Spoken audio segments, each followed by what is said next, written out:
Podcast do Dorival Júnior.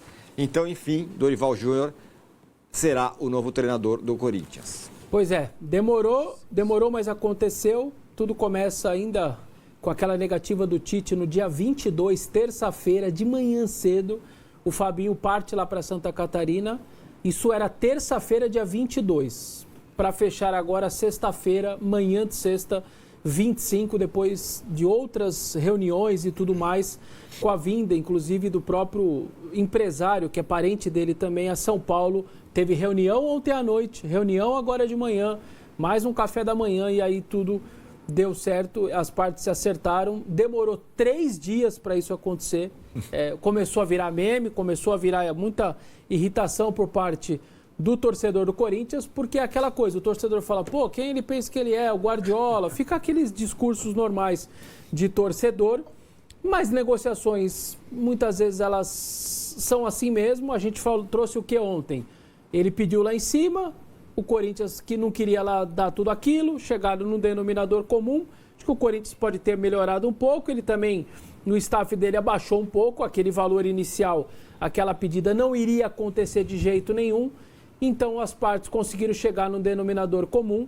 Ele está em Santa Catarina, agora é o caminho agora trazê-lo agora para São Paulo. Tem o treino à tarde, é recuperação dos jogadores, né? Então nem é treino, muito treino. Amanhã sim vai ser, dá para dizer que é o primeiro treino dele no CT do Corinthians. E aí fica a dúvida se na beira do campo, no domingo, ele está na beira do campo diante do Flamengo ou se vai ter tempo de assinar contrato, aquela coisa toda.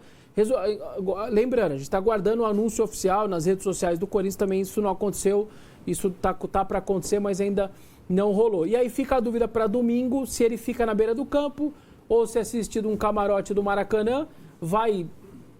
É curioso, né? Ele vai iniciar a sua trajetória exatamente contra um clube que ele passou recentemente, então ele conhece bem praticamente todos os jogadores, ou a maioria dos jogadores do Flamengo, conhece bem o Maracanã, quase 60 mil ingressos já vendidos, depois de alguns públicos bem mais ou menos, aí o Flamengo vai poder ter o Maracanã cheio de novo diante do Corinthians. É um desafio enorme por parte dele, o contrato que ele está assinando é até o final de 26, e isso tem uma explicação, né? É quando acaba o mandato do presidente Augusto Melo.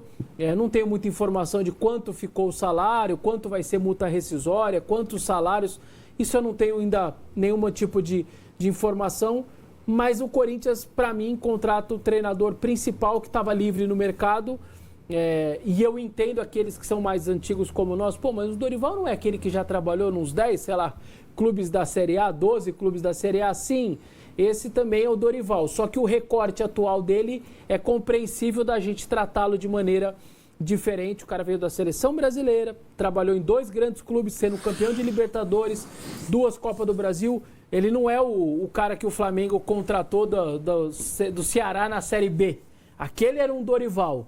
O Dorival de agora é um Dorival um pouco maior, a gente tem que ter essa noção.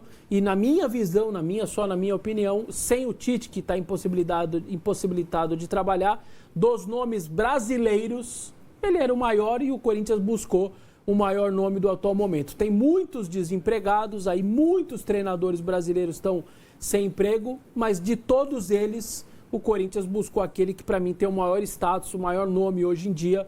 E eu acho que a diretoria fez bem, demorou 3 dias, mas eu acho que o Fabinho conseguiu aí a sua missão.